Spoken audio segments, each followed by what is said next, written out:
pessoal, na aula de hoje, na realidade, a gente vai encerrar o capítulo da dinâmica de uma partícula em três dimensões, tá?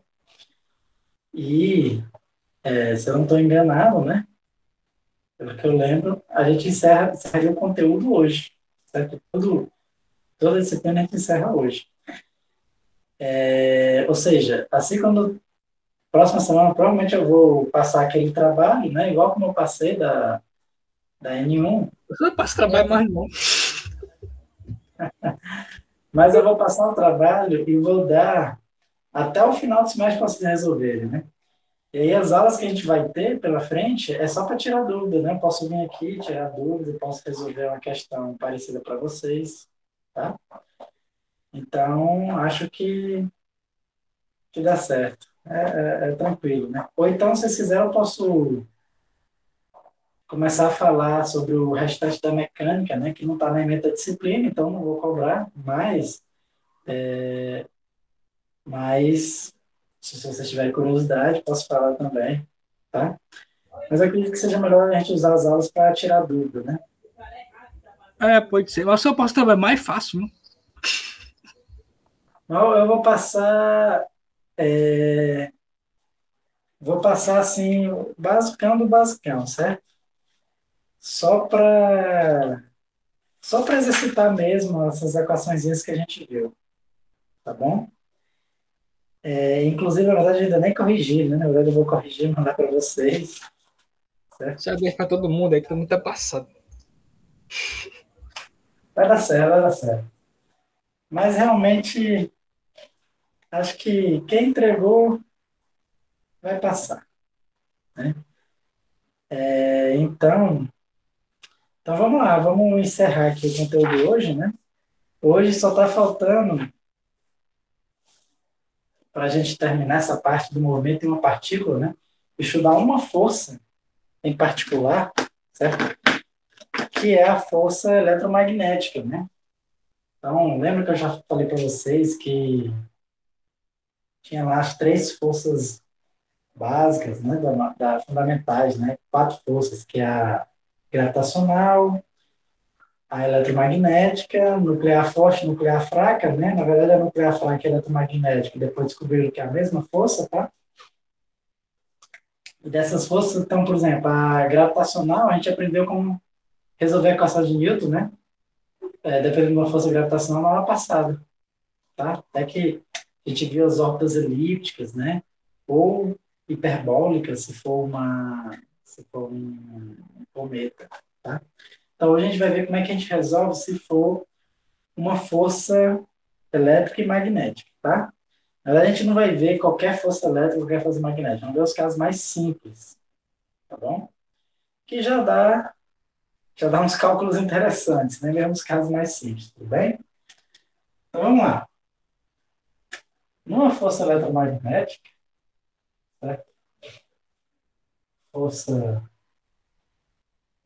elétrica e magnética, tá? Então, uma partícula carregada, tudo bem? Partícula carregada, certo? Pode ser positiva ou negativamente, mas ela tem uma carga Q, certo? Suponhamos que ela está imersa num campo elétrico e num campo magnético, tá? Vamos botar aqui um campo elétrico e um campo magnético que pode estar aqui em um sentido qualquer, tá? Vamos botar aqui esse sentido,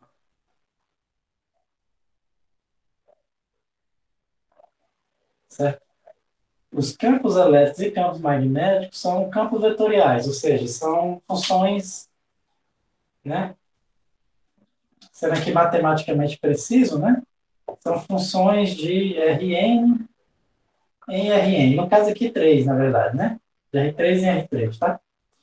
Tanto o elétrico quanto o magnético, né? É o que a gente chama de um campo de força, né? Um campo vetorial.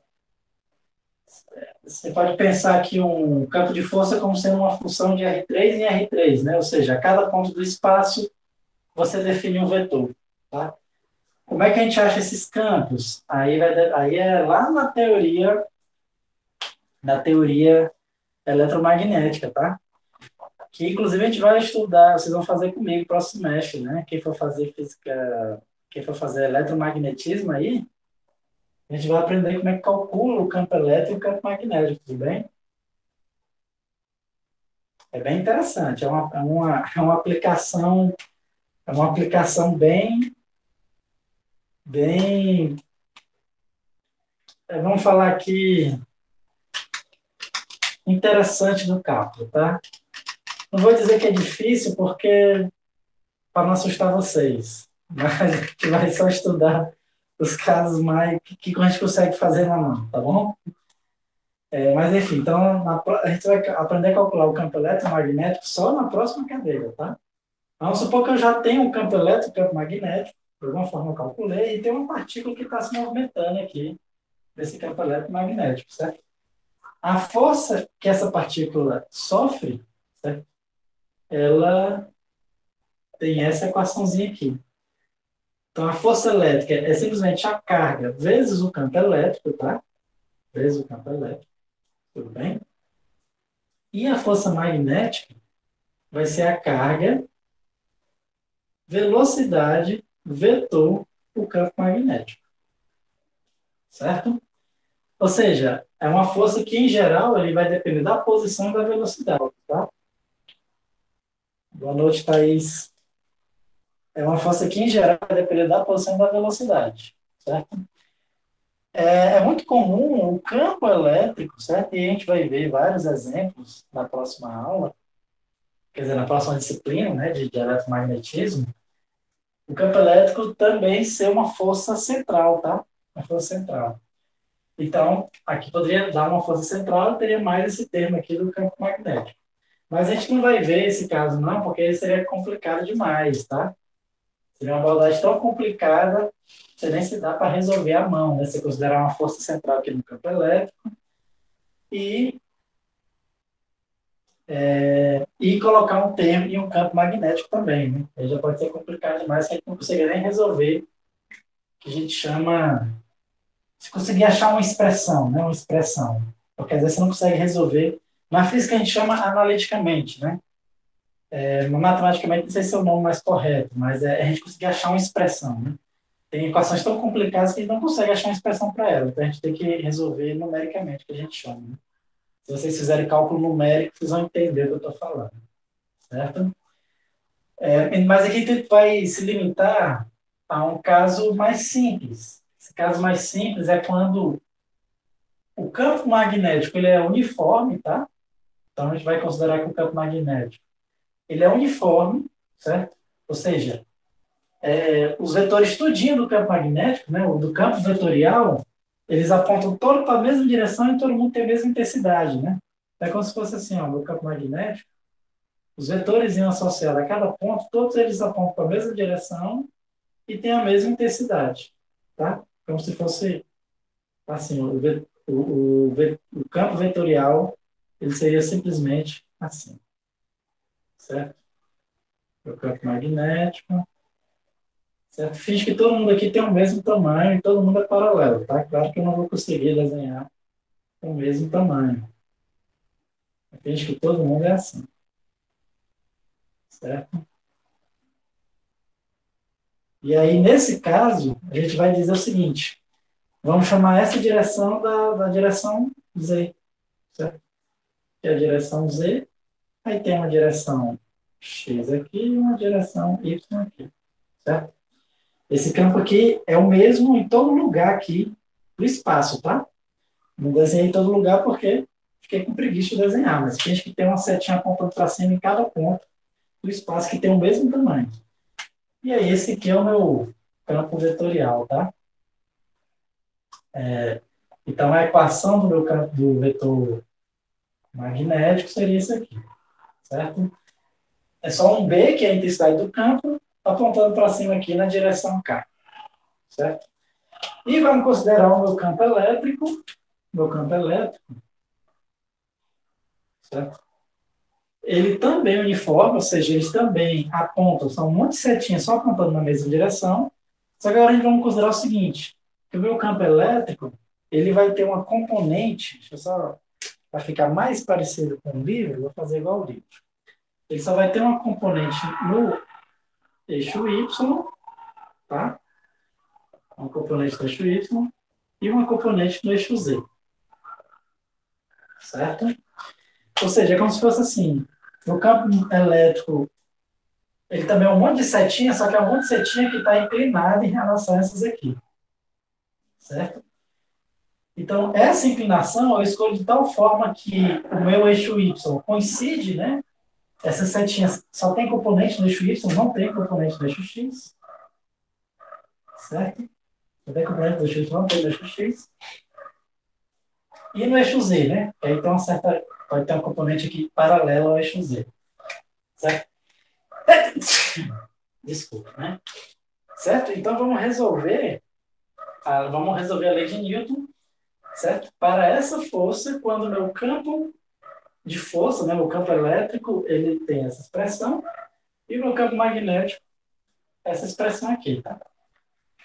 Então, vamos resolver lá a segunda lei de Newton, né? Certo? Ou seja, eu tenho que resolver essa equação aqui, não. Massa vezes aceleração tem que ser igual à força. Certo? Então, massa vezes aceleração tem que ser igual à força, que é o que mesmo? Q vezes zero, certo? Mais Q vetor B. Isso aqui é o produto vetorial, né? O produto vetorial lá da geometria analítica, certo? Então, assim, lembrando, né? Eu pego aqui a equação vetorial, então eu vou pegar a componente x, certo? Desse vetor, igualar com a componente x desse vetor. Tudo bem? Então, aqui fica fácil, ó. Componente x da aceleração é a aceleração x, né?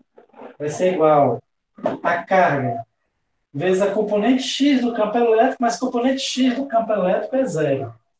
Tá bom? Então, vezes zero. Mais a componente x desse cara.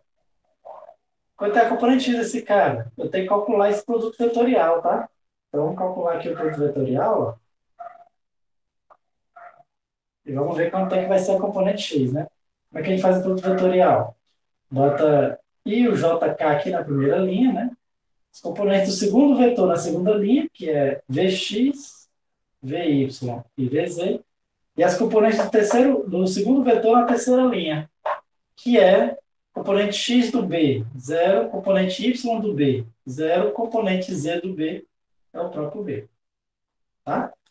E resolve esse determinante. Tá bom? Tá? Você pode resolver aqui da forma que você achar melhor, né? Mas como tem esses dois zeros, fica mais fácil, tá? Dá até para fazer aqui de cabeça.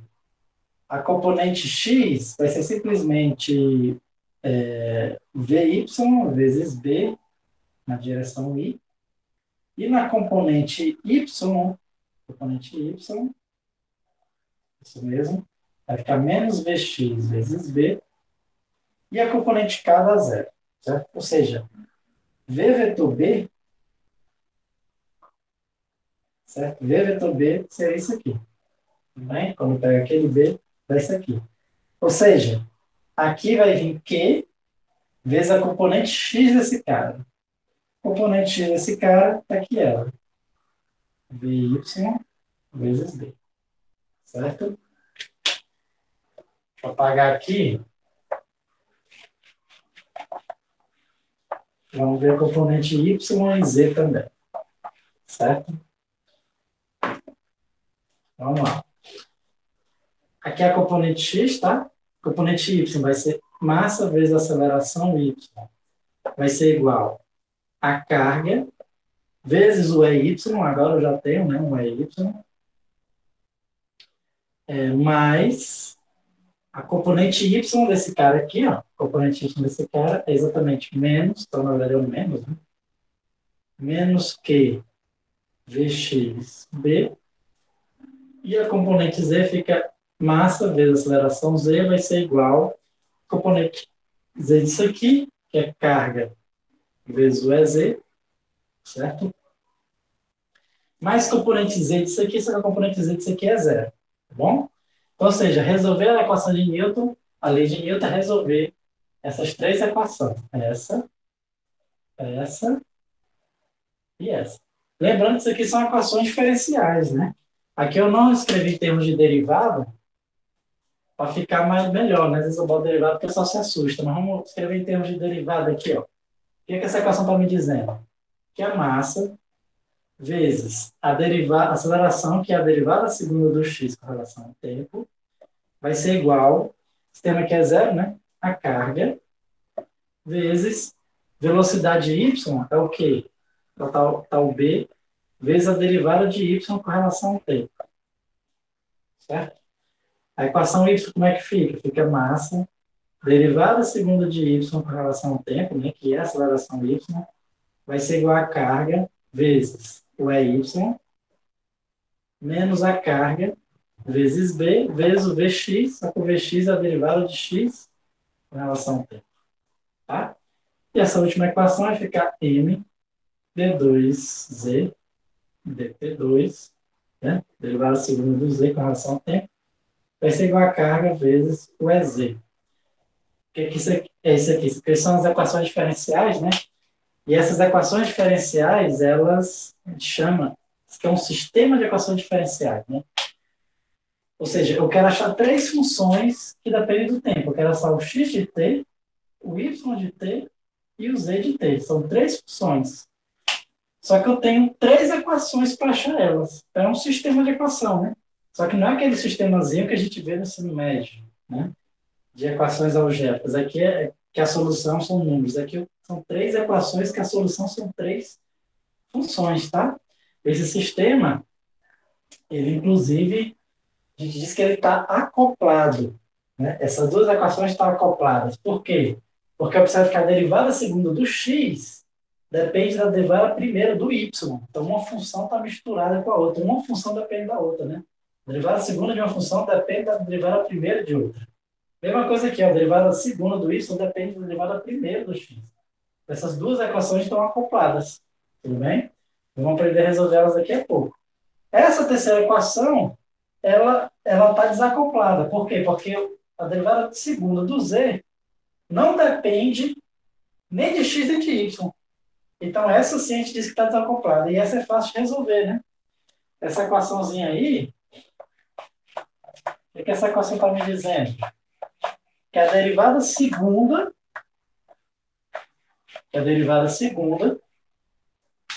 do z é uma constante, né? Lembra, o EZ é uma constante, certo? Estou supondo que meu campo elétrico é constante. A carga da partícula é constante, a massa é constante. Então, a gente resolver essa equaçãozinha aqui, ela é fácil, né? A gente já resolveu ela lá na N1, certo? Que é Z sobre N. Certo? Eu tenho que achar qual é a função que derivando duas vezes dá uma constante, né? Se você lembrar aí, certo? A função que você derivando duas vezes dá uma constante é exatamente um polinômio, né? Um polinômio do segundo grau, certo? Por quê? Porque quando você deriva a primeira vez, vira um polinômio do primeiro grau. Quando deriva a segunda vez, vira um polinômio do grau zero. O polinômio do grau zero é uma constante, certo? Ou seja, o z aqui ele é um polinômio do segundo grau, a solução, tá?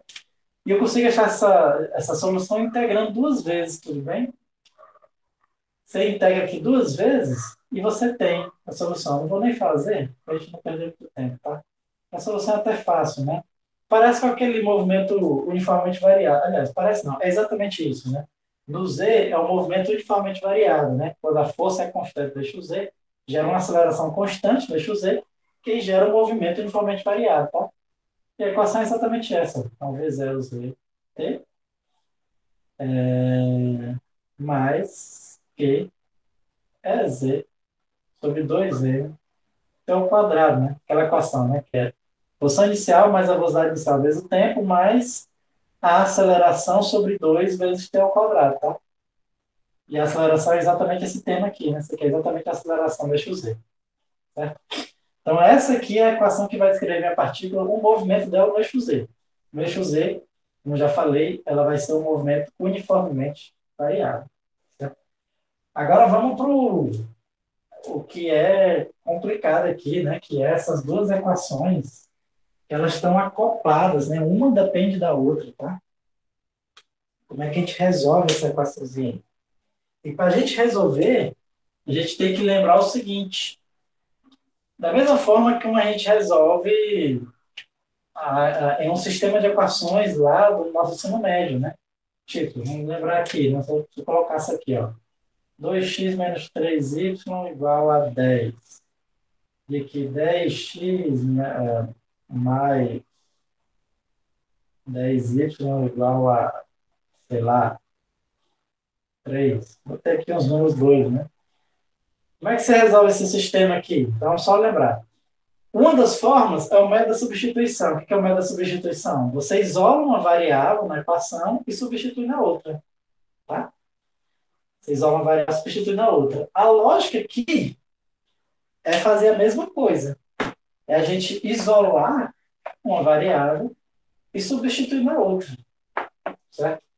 Só que, para eu isolar uma equação e substituir na outra, né, às vezes eu tenho que fazer algumas manipulações. Né? Então, por exemplo, vamos supor que eu quero fazer o seguinte. Suponha que eu quero, por exemplo, substituir essa derivada aqui no y por uma derivada no x. Tá? Então, eu posso olhar para de cima e visualizar. Certo? Qual vai ser o problema aqui? Que aqui é uma derivada segunda no y. Certo? Aqui é uma derivada primeira no y. Mas, se eu derivar os dois lados dessa equação, aqui vai aparecer a derivada segunda do y. Então, eu vou conseguir isolar a derivada segunda e substituir aqui. É isso que eu vou fazer, tá? Então, a gente deriva os dois lados dessa equação, então vai ficar m derivada terceira de x com relação ao tempo. Certo? Não é isso? Ó? M é uma constante, derivei isso aqui e vem uma derivada terceira. Vai ser igual. QB, que é constante, o que era a derivada primeira, eu derivei os dois lados, virou uma derivada segunda. Certo? E agora eu vou isolar essa derivada segunda. Né? Minha derivada segunda do y vai ser o quê? Vai ser m sobre QB, a derivada terceira do x.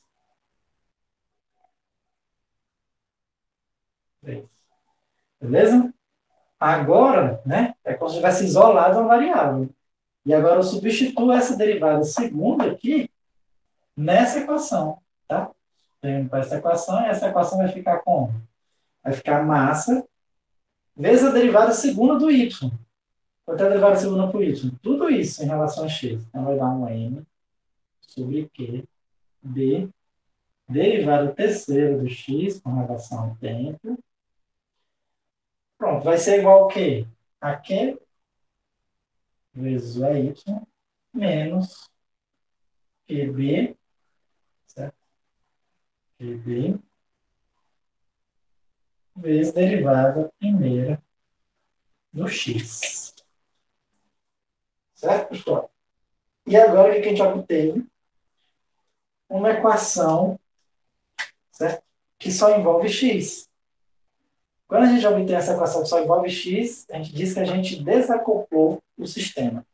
Certo? Aqui o sistema está desacoplado. E agora eu vou usar as técnicas de equações diferenciais para resolver essa equação. Tá? E aí vamos resolver essa equaçãozinha. Para resolver essa equação, vou fazer aqui algumas coisas, né? Primeiro eu vou fazer o seguinte.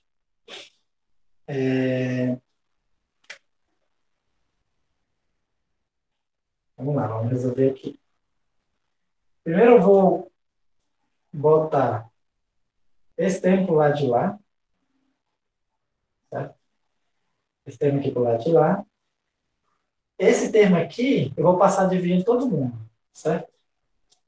Então, eu quero que sobre só a derivada terceira de x aí. Certo? Esse termo para o lado de lá vai ficar mais. Né?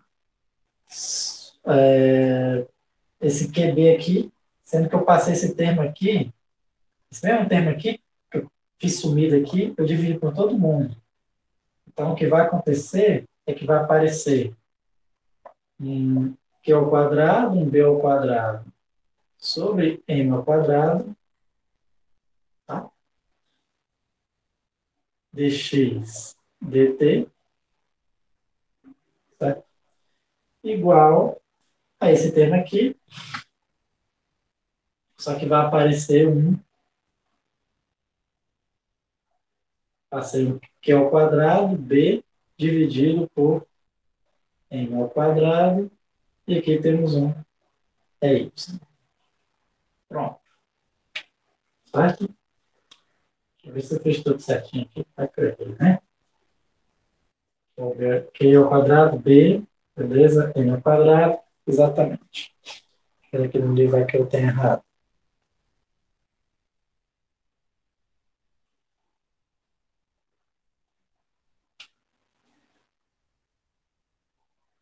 Bom, é isso mesmo. Errei uma coisa aqui.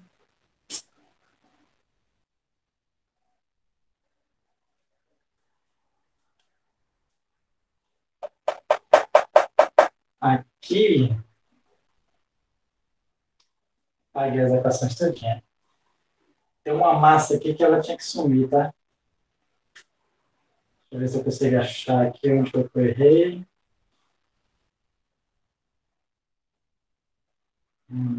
Aqui a força não depende da massa, tem essa massa aí, beleza. Eu tô achando que é isso mesmo. Certo? Vamos lá.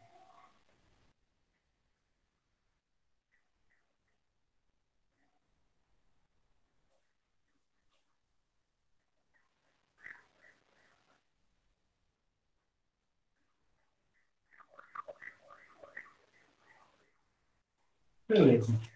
Vamos lá. Então fica o seguinte, ó. O que eu vou fazer, né? Esse M aqui no livro, não tem esse quadrado, tá? Se eu errei, essa massa quadrada aparecendo aqui, né? E parece que tem essa massa quadrada sim. Tem coisa que não teria, não. Certo? Estou achando que o livro aqui está errado, mas pode ser que eu esteja errado. Essa massa ou é ao quadrado ou não é, tudo bem? Mas eu acho que não é, não. Quer dizer, eu acho que é ao quadrado. Mas vamos lá. Então fica o seguinte. Como é que a gente resolve essa equação? Primeira coisa, só para facilitar a minha vida, eu vou chamar isso aqui, ó, QB sobre M de ômega, tá? Que aparece um ômega ao quadrado, certo?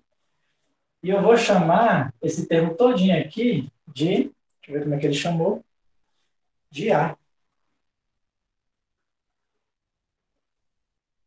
Aliás, ele chama o A de Q é Y sobre L. Pronto, é isso aí. Então, como é que vai ficar a minha equação diferencial? D3x dt3. Na verdade, eu acabei de me tocar que está certo, tá? Esse aí no quadrado está certo. O livro aqui está errado. Agora, por quê? Porque agora eu posso escrever como sendo ômega ao quadrado aqui. Ômega ao quadrado, dx dt, tá? E esse termo aqui, ó, observe que eu tenho um desses Qs, com esse é Y, com esse M, vira um A, certo? Vai sobrar um Q, um B e um M. O Q, um B e um M vira o ômega. Então, tá aqui a minha equaçãozinha, certo? E agora, né, a gente vai fazer ainda mais um pequeno detalhe. Vamos chamar de U a derivada primeira de x. Só para a gente ver uma coisa, né? Essa equaçãozinha aqui, ó, desse jeito aqui, ela é uma equação diferencial de terceira ordem, tá? Só que é uma derivada de terceira ordem que não aparece a própria função, né? Só aparece a derivada primeira. Então eu consigo escrever ela como se fosse uma derivada de segunda ordem, né? Por quê? Porque se eu disser que u é dx dt, né? Significa o seguinte, que a derivada primeira de u é a derivada segunda de x, e a derivada terceira de u, aliás, e a derivada segunda de u é a derivada terceira de x, tá? Onde é que eu quero chegar nisso? Eu vou substituir esse u nessa equação aí, e vai acabar virando uma equação de segunda ordem. Vai virar uma equação de segunda ordem. Então vai ficar, ó,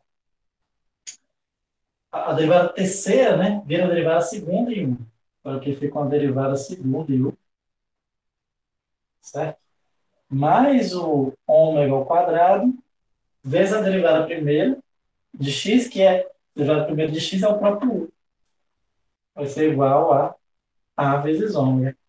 Isso aqui, ó, aqui a gente vê que, na verdade, agora virou uma equação diferencial de segunda ordem para u, né? Certo? Inclusive, é uma equação diferencial de segunda ordem com coeficientes constantes, tá? Ou seja, essa aqui é a equação do oscilador harmônico. A gente resolveu ela várias vezes, né? Resolvemos lá na N1, certo? Só que a equação do oscilador harmônico com um termo de força, certo? Com um termo de força, né? Então, como é que era a solução, certo? Eu ensinei lá lá numa das aulas como é que a gente faz, né? É um cálculozão gigantesco. Então, aqui eu já vou botar só o resultado, tá? Se tiver dúvida, a gente pode olhar lá. Uma das primeiras aulas. É só procurar a aula que eu falo do oscilador harmônico, né? Eu resolvo lá a equação. Tudo bem? Mas aqui a diferença é que tem um termo de força, tá? Então, primeiro você acha a solução da homogênea. A solução da homogênea vai ser simplesmente uma constante vezes o cosseno de ômega t mais um θx aqui, certo? Depois acha uma solução particular que resolve essa equação em particular, tudo bem? Uma solução particular qualquer que resolva um termo de força, tá bom? E uma solução para o termo de força, eu posso pensar num termo constante, tá? Porque a derivada segunda é zero, e a minha equação seria, uma solução seria exatamente A sobre ômega, certo? Ou seja, é uma constante, né? Não depende do tempo, é simplesmente uma constante, né? Então, esse termo aqui zeraria, tudo bem? Aqui, quando eu multiplicasse ômega ao quadrado vezes A sobre ômega, cortaria aqui um dos ômegas com esse ômega, sobrando só A vezes ômega. Ou seja, se verifica a igualdade, né? Quando eu substituo esse cara aqui, eu vejo que ele, de fato, é uma solução dessa equação. Certo? E a solução total seria, então, isso aqui, ó. AX cosseno de ômega t mais um x. A solução da homogênea mais a solução particular. A sobre ômega. Tá bom? Lembrando que isso aqui, na realidade, quem é? É a derivada do x, tá? É a derivada do x. Então, vamos lá. Dx dt vai ser A sobre ômega, né?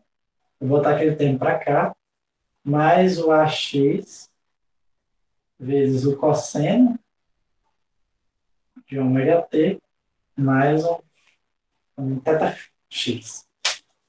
Achamos aqui o meu dx dt, certo? Beleza? Agora, vamos achar o x, né? A gente achou o dx dt. Agora, como é que a gente acha o x? É só integrar isso aí, tá? É só integrar isso aí.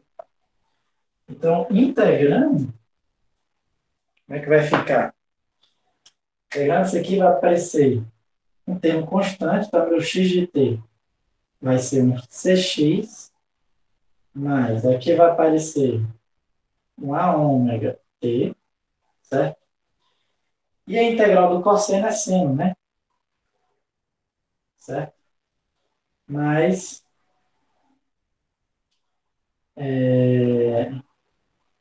uma constante aqui, ó. Integral do cosseno é seno, é isso mesmo. Um ax sobre ômega, cosseno de ômega t mais um θx. Certo? Para ver se eu fiz tudo certinho. Vai que eu errei. Pronto, certíssimo. Certo? Então temos aí, aqui achamos o x de t, certo? Daqui a pouco eu vou explicar qual é o comportamento físico, né, dessa função, mas primeiro vamos achar o meu y de t, certo? Para eu achar o meu y de t, a gente vai ter que voltar lá para as equações do sistema, né? Então vamos pegar aqui uma das equações. Vamos pegar, por exemplo, a equação que diz o seguinte, ó, que y ponto, certo? Aliás, a derivada, vou pegar aqui, a melhor é essa mesmo. Posso dizer o seguinte, tem uma equação que diz que m vezes a derivada segunda de x com relação ao tempo é igual AQB vezes a derivada de y com relação ao tempo. Tá? E aí, ó, eu posso passar aqui esse m dividindo, né? Então fica d2x dt2 é igual.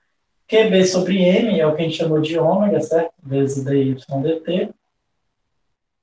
A derivada segunda tem como eu achar, né? Em função do tempo, já que eu já tenho a derivada primeira. Né? A derivada segunda é só a derivada disso aqui. Certo? Então, a derivada disso aqui vai ser igual. Deixa eu ver aqui. Bom, beleza. Então, derivando disso aqui é zero. Aqui vai ficar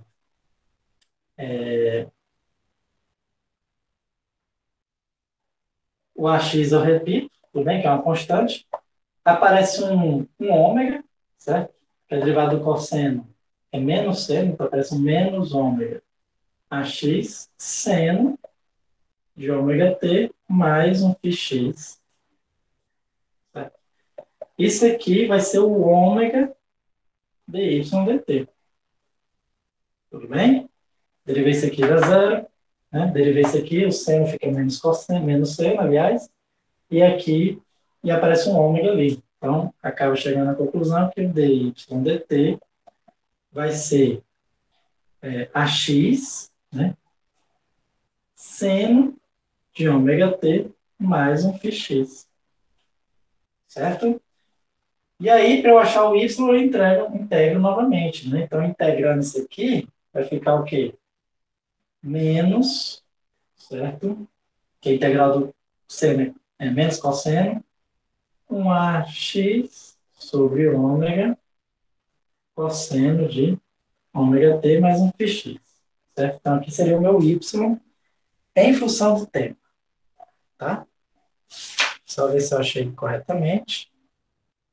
Ah, tem mais uma constante. Esqueci aqui. Tem mais uma constante.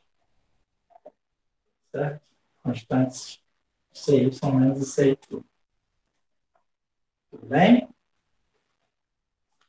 Pronto. Aqui, inclusive, esse AX, esse θx, na verdade, a gente nem precisa chamar de X e...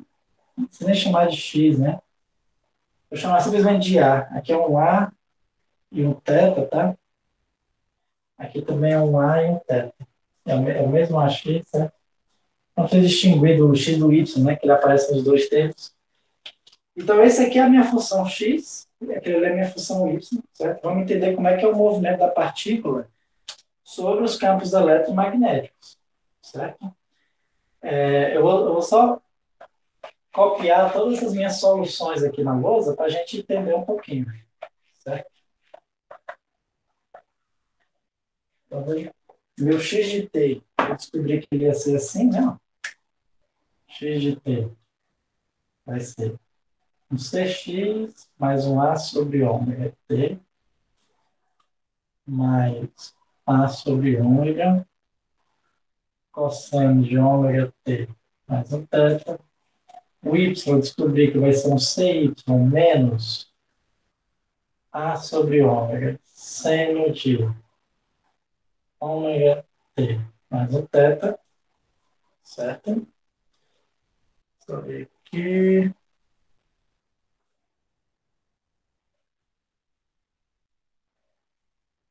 Era ainda que eu...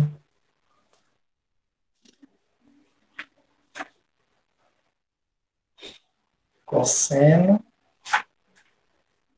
Mas, pessoal, aqui eu errei, né? Na verdade, tinha um cosseno aqui, eu integrei e botei cosseno de novo. Aqui é seno, na realidade, né?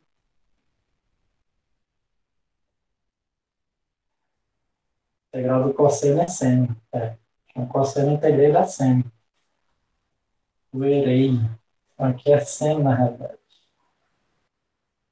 E aqui o que vai acontecer? Aqui apareceria, beleza, o seno mesmo, porque era cosseno, certo? E aqui eu aceitei, né? Deixa eu ver, derivada do cosseno, que era cosseno aqui. Fica seno, exatamente. E eu integro o seno, dá menos cosseno, certíssimo. menos cosseno. Então, meu y é cosseno, na realidade. Bom, tá certo, né? Se um é cosseno, o outro é... Se um é seno, o outro é cosseno, né?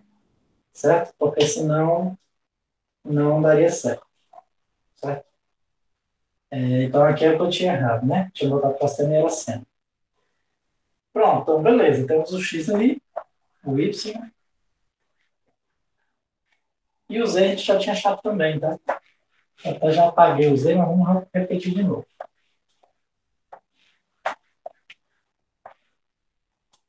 Eu já apaguei o z. Vamos colocar aqui de novo. O z ele era assim, ó. Z0 mais um V0 ZT mais um EZ Q sobre E 2M T ao quadrado. Pronto, essas são as três equações do movimento. Tá? Primeiro vamos entender como é que funciona esse movimento.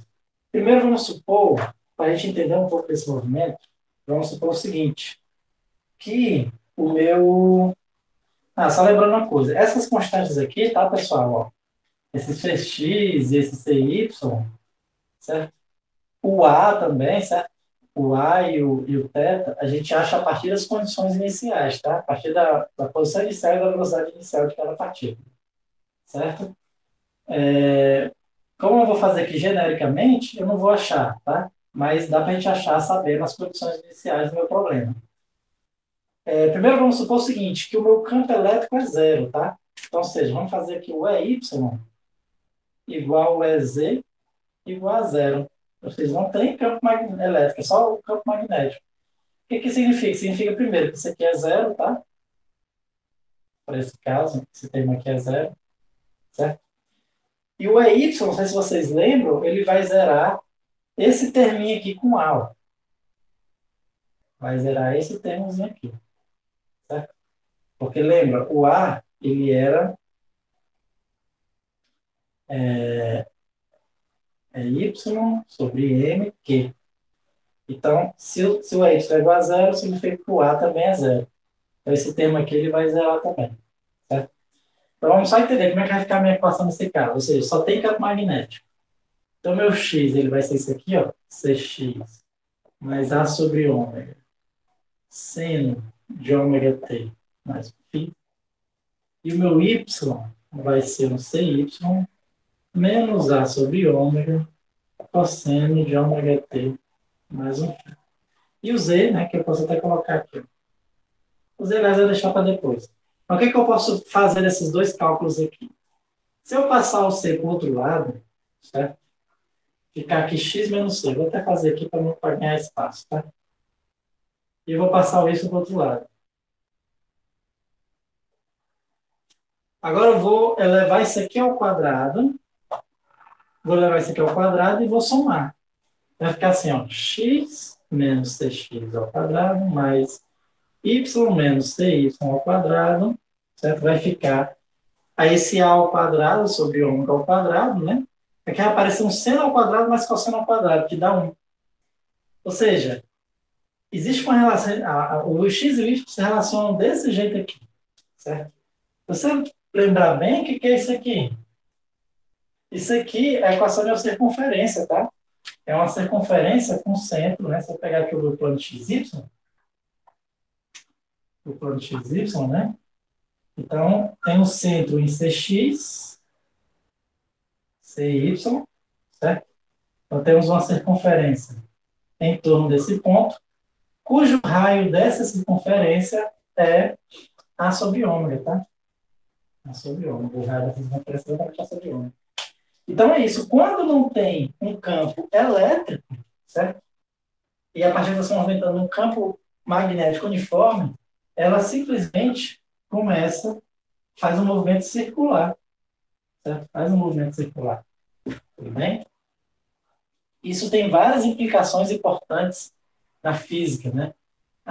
Através desse movimento circular, por exemplo, que a gente começou a achar milhares de partículas, né? Na física de partículas, numa câmara de bolhas, né?